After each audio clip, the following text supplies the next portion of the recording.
To illustrate his point, he chowed down on some KFC. Congressman Cohen joins us now. Congressman, thanks for being with us. So the new Monday deadline from Nadler, how do you think the Justice Department and Attorney General Barr will respond? I mean, is there any reason to believe they're going to turn over documents your committee wants? I have no reason to believe they'll do anything that is in keeping with the traditions of the relationship between the executive and the judicial as equal branches of government.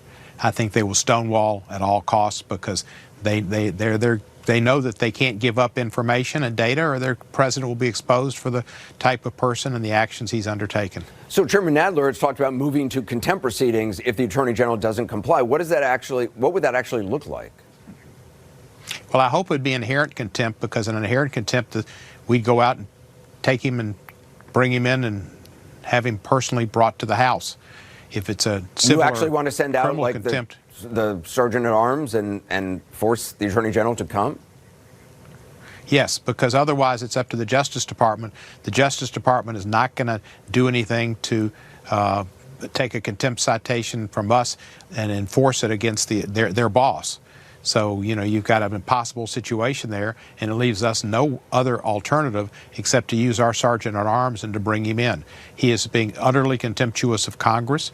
He has lied to the Congress. Charlie Crist asked him about the attitudes or the feelings of the Mueller people and Mueller, and he claimed he had no idea. He lied. Speaker Pelosi said that yesterday. So she's correct. When you say bring him in, do you actually support the idea of, putting him in?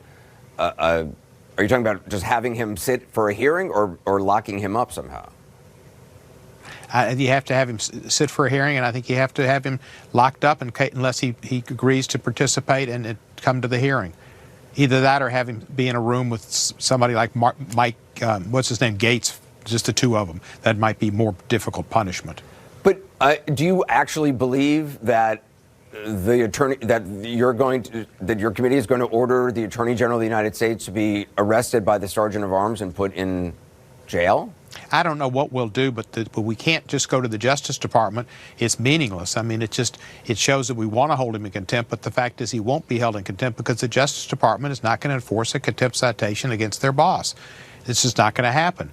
And Trump and Barr would fire whoever tried to do it.